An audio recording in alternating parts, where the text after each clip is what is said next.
Dave, le monument de la chanson est de retour dans la presse depuis sa chute.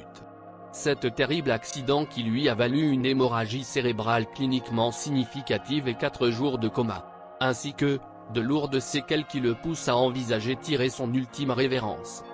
Sur le plateau de C'est à vous, il intervenait pour parler de son nouveau coffret musical. Un coffret qui célèbre 50 ans de carrière, 50 ans d'une collaboration artistique entre lui et son paroglier, son compagnon, Patrick Loiseau.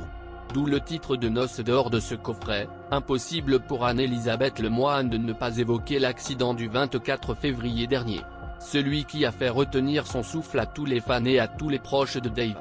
Aussi, comme toujours, il était difficile de savoir sur quel pied danser avec Dave. Car lorsque les sujets les plus tragiques sont abordés, le chanteur préfère rire. Tandis que lorsque le ton est léger, il s'autorise quelques digressions philosophiques plus profondes. Découvrons donc les aveux de Dave au sujet de la mort. Car ses confidences vont rapidement faire le tour de la toile, puisqu'il se dit prêt à regarder la mort en face. Attention en revanche à ne pas surinterpréter les propos du chanteur. Le fait que Dave affirme qu'il est prêt à mourir ne veut pas dire qu'il souhaite que cela lui arrive dans l'instant. Cela veut dire que lorsqu'il sera confronté à sa dernière heure, il sera prêt à l'accueillir sans crainte. C'est du moins ce qu'il affirme. Car, difficile de réellement avoir comment nous réagirons face à nos derniers moments. Il est même possible que nous ne sachions pas les reconnaître lorsqu'ils se présenteront. Mais voilà que le ton s'alourdit, c'est donc le moment idéal pour vous parler des blagues de Dave au sujet de son accident domestique. Anne-Elisabeth Lemoine rappelle que Patrick Loiseau était présent pendant la chute de Dave.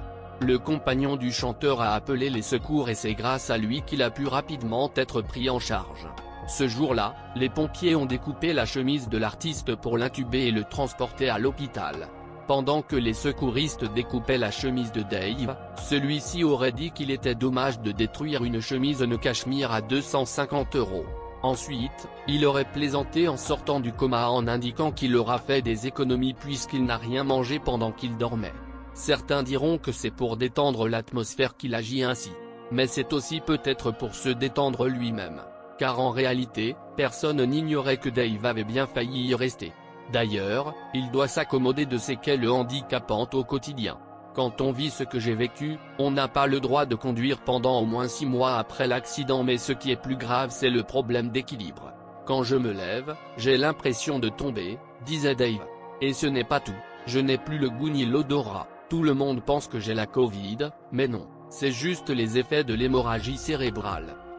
J'ai vu le neurologue, mais on m'a dit que ça pouvait se terminer dans 3 jours, dans 3 mois ou jamais.